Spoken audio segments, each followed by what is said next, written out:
All right. Hi, everyone. So the purpose of this meeting is we just want to give a quick app files one-on-one. How to create a file. Discuss autofill functions, and go over some of the compliance part of things. That we're looking for as we're reviewing the files. So I'm going to go ahead and share my screen, and we can get this going. Greg, should we introduce all of ourselves just to make sure for like new people that come in and that kind of thing? Yes, of course. Absolutely. Okay. Shelley, why don't you start? Okay. I'm Shelley Wilcoxon, and I am the Southwest Florida coordinator for Appfiles. Basically, my position is reviewing all of the app files that you all put together and making sure that we are in compliance according to ERA and things that Greg wants in there. For Southwest Florida, there are a little tweaks here and there that are different from other people, but we need things that we need in the file and that Jeremy requests, and also all the way to the end to when we send it to Christine for payment. So we'll go over that in a little bit, but I just wanted to let you know who I am. Boy, oh boy, you got a big job. Yeah. Well, I'm Judy. I can be next. I'm Judy Biagini. I'm the original property manager from Lahaina Realty, now ERA Lahaina Realty. I've been doing it for quite a while. Can't remember how long. I don't want to remember. And I currently practice sales since the Awesome. hurricane. Thanks, Judy. Bye, everybody. Yeah. So Erica, you're the compliance officer, the compliance broker. Yes. Hello, everyone. Erica Kalinsky here. I follow up behind Shelley when all the files have gone into a new position and she reviews everything. She kind of sends it to me to do the final check off to make, just to kind of follow up behind her to make sure everything has been done correctly and all the required forms are in there.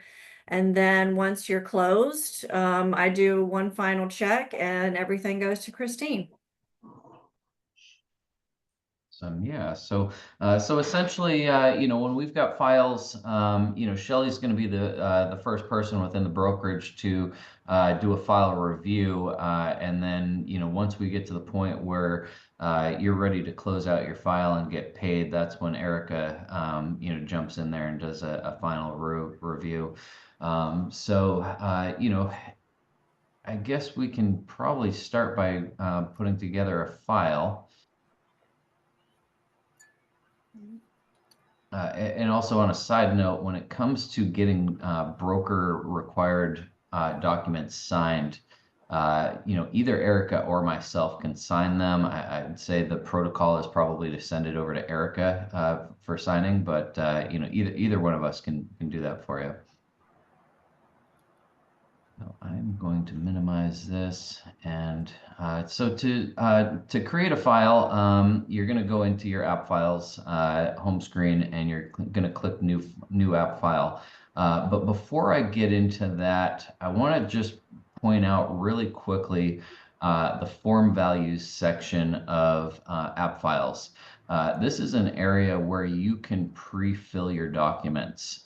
So for example, I'm going to take the as-is contract, and you can come right in here. Let's say, for example, you've got an attorney you like to use, or a title company you prefer to use.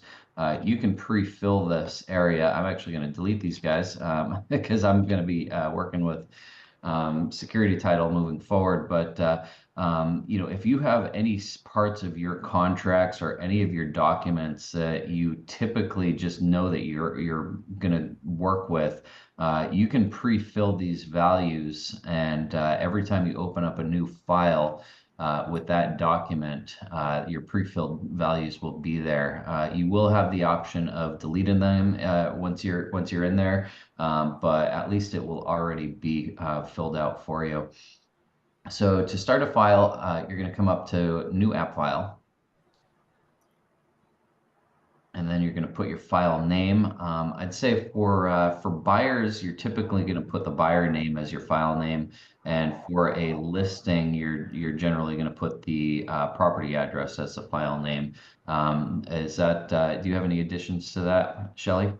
Yes, I do. Just the only thing with buyers is you do need to make sure that if you do get a contract with them, a contract to purchase, then you have to, please make sure that it gets changed to new pending buyer.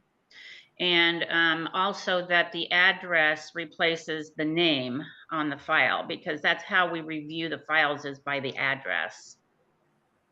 Okay, so for a buyer, you would probably, you wouldn't have an address up front, so you probably put in the buyer name, and then once you've identified a property to put under contract, Shelley, would you prefer us to add maybe the address in front of the buyer's name?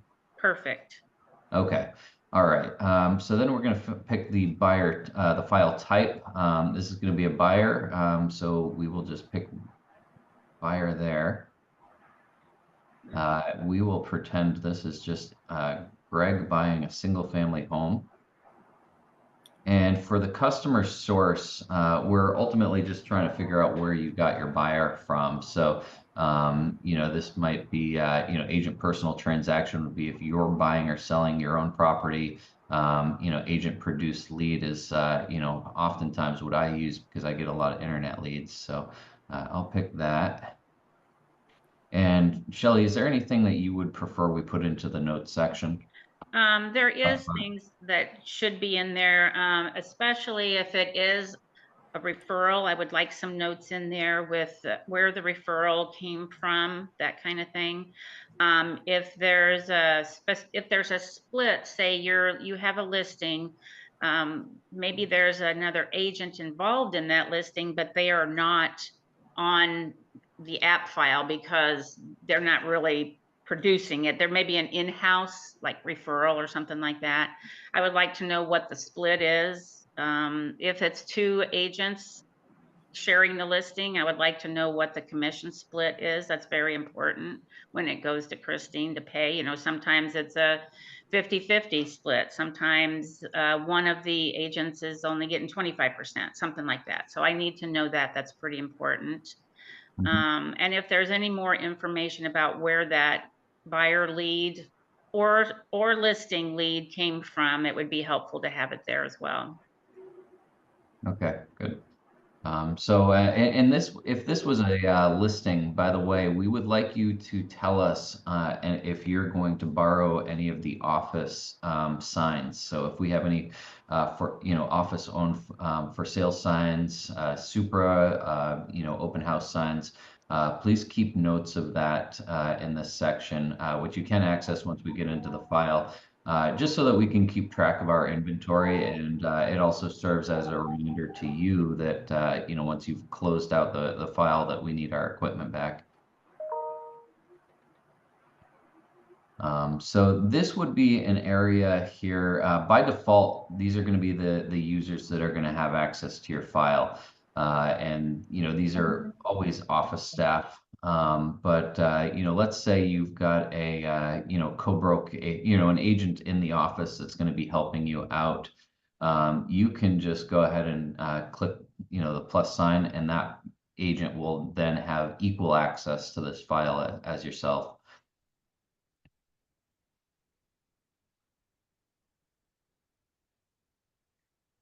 So, like I said, you do have access to this note section continuously. So as you borrow house signs and then return them, you can update this if you got any other information that would be relevant to the transaction, either for yourself to look into down the road, or the office might need find it relevant. It's always best to put as much as you can into these app files.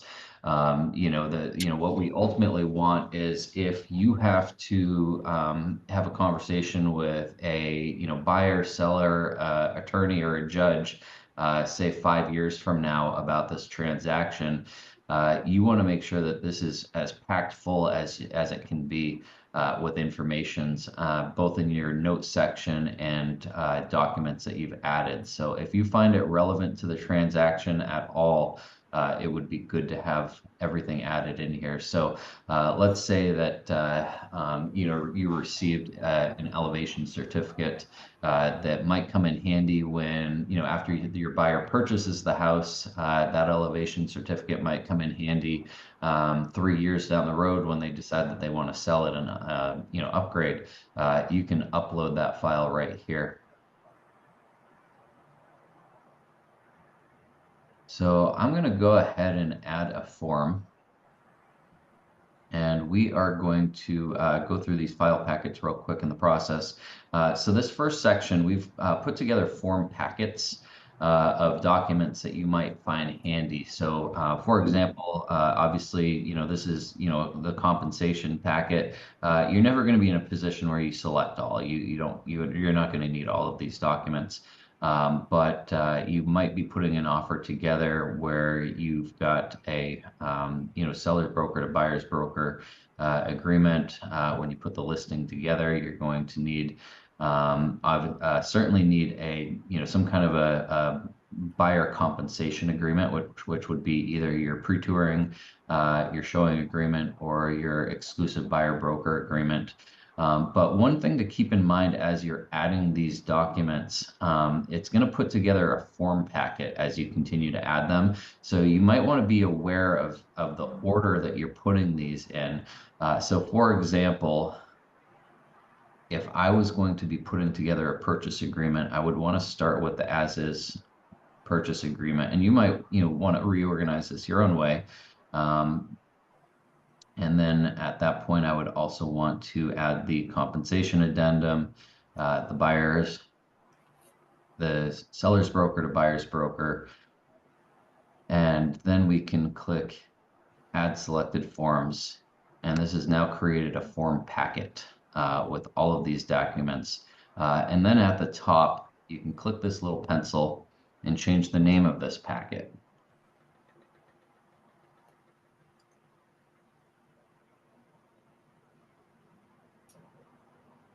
This makes it a little easier to find.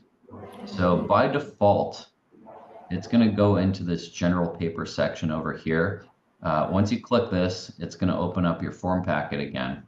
Another thing that I find handy is to create different sections. So for example, you might have a buyer that ends up putting offers on 3 different houses before they put something under contract.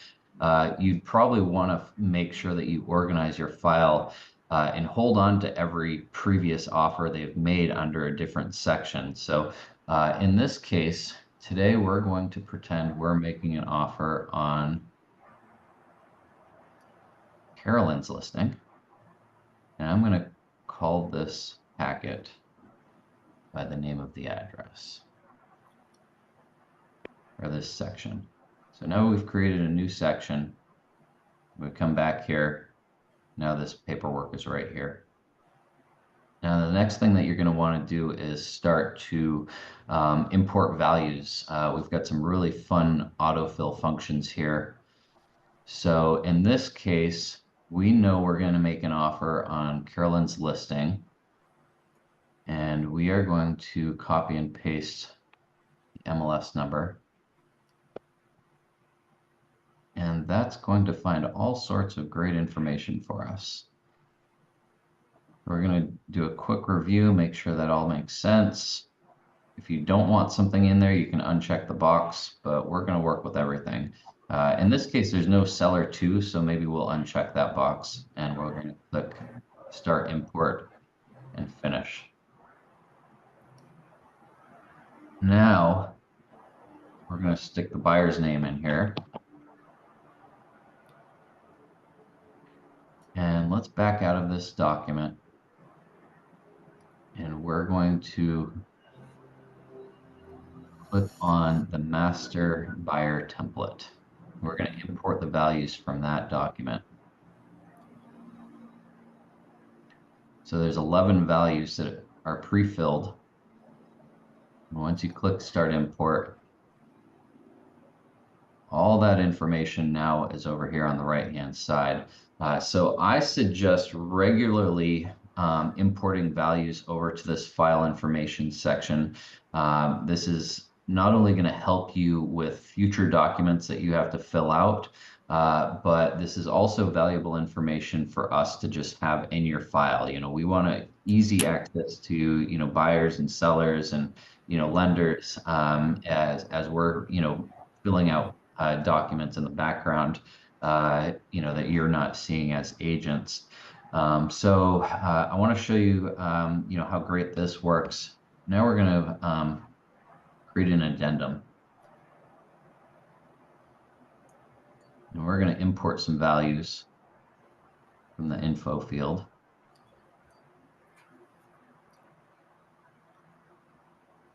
And this auto-filled for us. So, you know, great function. You know, also something to keep in mind as you're making offers on other properties. You know, let's say this one doesn't get accepted. You would want to then let's do an example of that actually. No, that offer didn't get accepted. So now we're going to go to this one. And we're going to create a new purchase agreement.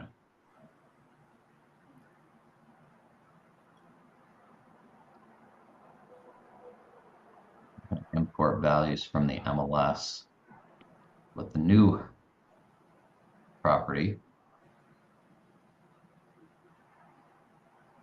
We can then come in here and override those documents. Oops. Yeah, that was correct.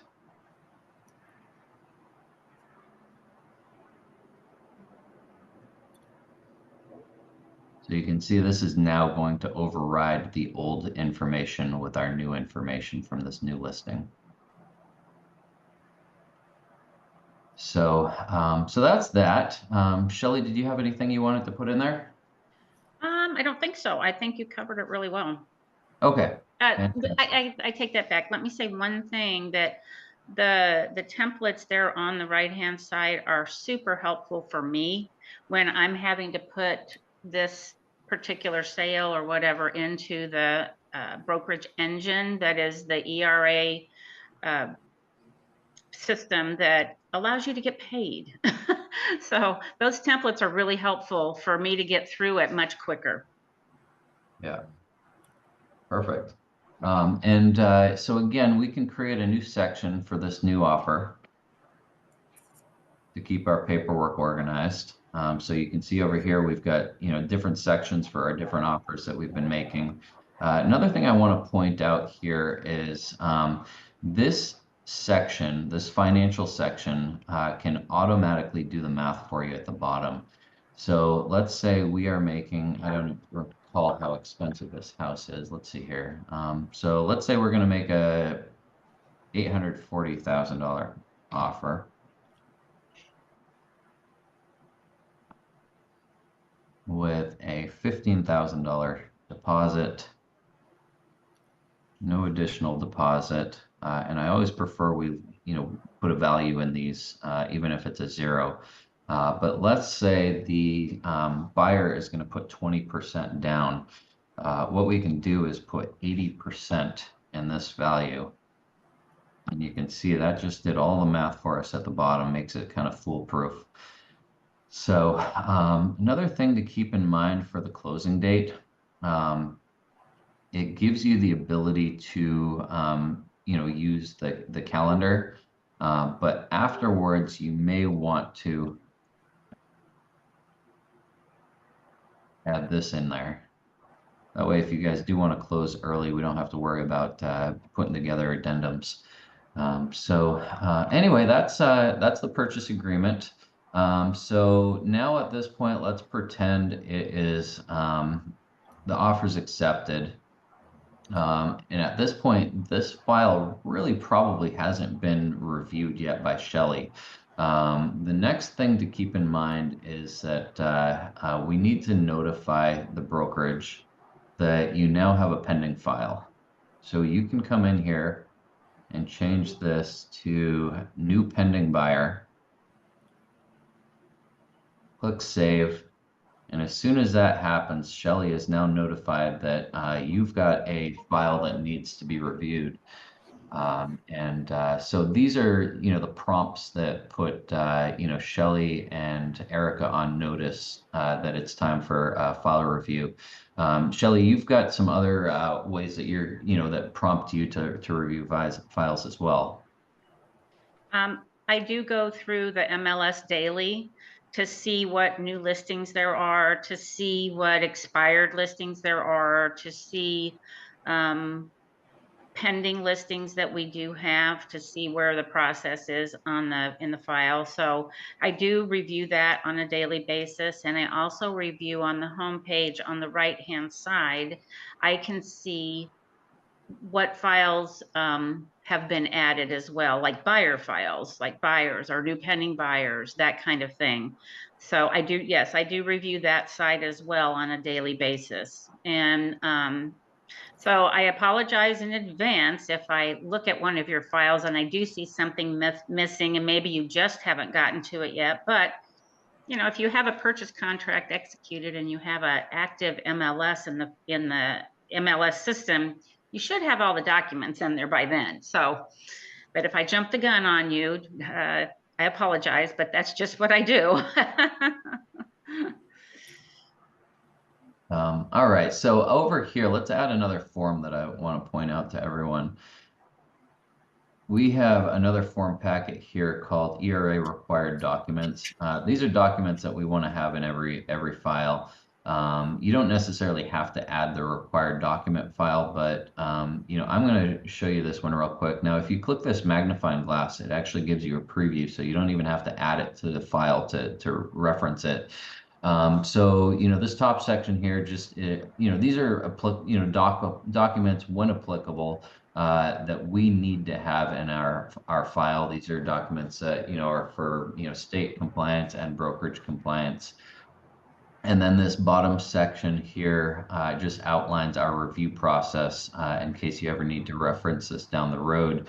Again, once you mark it, a property as a new listing, we're going to review it. Once it goes under contract, we're going to review it. And once it closes, we review it. We cannot pay you until we have a closed file, a closed and complete file. One thing to keep in mind, if you've got a listing, obviously, for MLS compliance, that needs to be closed out within 48 hours. And we want to see a sold MLS listing sheet in there just to show us that, that was complied with. Does anyone have any questions? I'm going to get an assistant. Hi, Edie. Hello. There. All right, so no questions. I want to make one more thing that I just discovered yesterday, as a matter of fact. Because, Erica and I both get emails from time to time of people that need a document unlocked for a certain reason. Mm-hmm. If it's something simple like the one yesterday there was a contract in there, of course, that had already been locked, but it was missing an initial. The agent got another completed contract with that particular initial that was on there. And so she was able to, no, I did have to unlock that one. I'm sorry. Let me go back a little bit. There was an addendum in there that she could copy. You can open up your form and make an exact copy and download it if you need something that you need to update something on a form, or even the contract if you need to update something. But then when you put it back in, we'll need to know so we can move it around. But it'll make an exact copy and it's not locked. So technically, they don't need to contact us to unlock a form because they can always make a copy of it update what they need to on it, and then get it back into the file. I just discovered that. I thought that was pretty cool. Yeah. Good to know. Mm-hmm. Yeah. So hopping back in here, another thing that Shelley would probably love for me to explain to you is that once you put this property under contract, this document should go up into executed purchase contract, which is this section over here, which we call the checklist. So, let's say this is, fully executed. We can then pop it right up into that section for easy access. And that's the point where it automatically locks. This is not a document that's going to be adjusted moving forward. But, if you do need that unlocked, obviously, reach out to us. So, so there's another kind of cool, more advanced function of this is you can add photos and documents, and particularly what's cool is that let's say that you want to combine documents together. So, yesterday, for example, I put together some screenshots of comps that I sent to a landlord customer of mine for property management, and I showed her different screenshots of different platforms showing what the rental comps looked like. So we can put these all in here just to keep for our records. That way, if you have a conversation with that landlord 3 months from now about why did you come up with that value, we've got these documents right here, real handy. You could then convert these images over to PDF if you'd like to. Oh.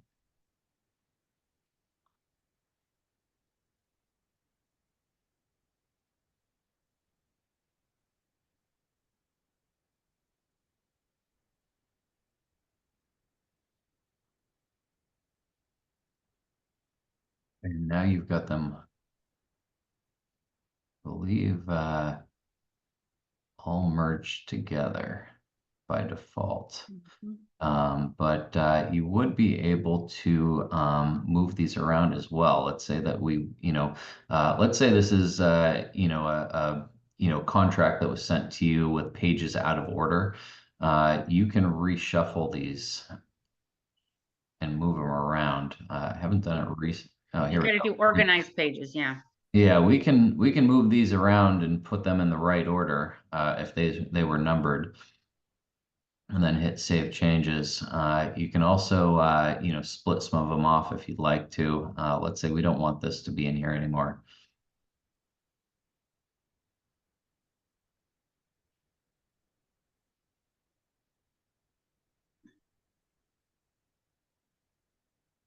So now we've got this combined document and the other one is separated.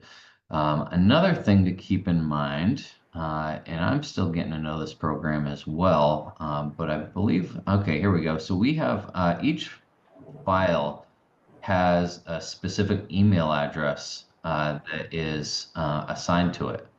So if we want to send a document to your file, you can just email the document to this email address. So let's say we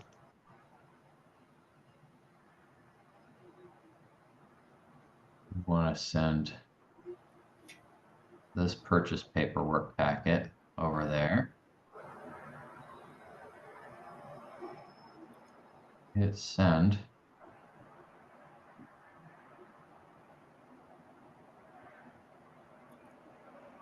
See if that's in there yet. Not sure how quickly that appears, but Sometimes it does take a little while. yeah, so that is another function here that's going to show up in here eventually. So that's all I really had for today. Shelley or Erica, did you have anything else to add? Well, I think we pretty much went over the review process. I go through all the documents, making sure everything that's required is there. Erica's my second set of eyes in case I've overlooked something, to make sure before we change it to pending buyer, for instance, in this particular file that Greg has up here. And the same with new listing.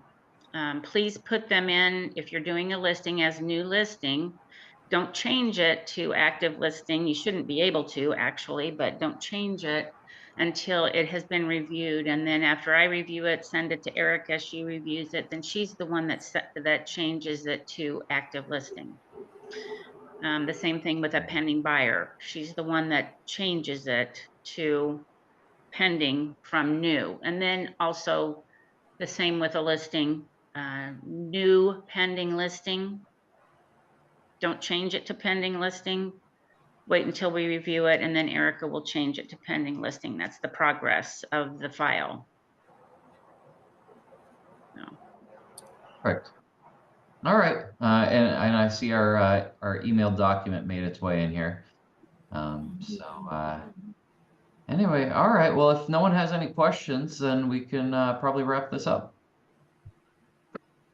Erica, did you have anything? No, I think you guys covered everything. Okay. Judy, I'm sorry, did I interrupt you? No, I was just saying thank you. Oh. Yeah, thanks. Thanks. Yeah, we try to do what's right, so hopefully it doesn't. No, it's good. You know, it's good. everybody With all the changes and is stuff. on it's board. Yeah, good. All right, awesome. And I will we'll send out the recording of this in case anyone wants to review it later. So Okay. have a great afternoon, everyone. You too, Thank guys. you. Bye. Bye-bye. Bye.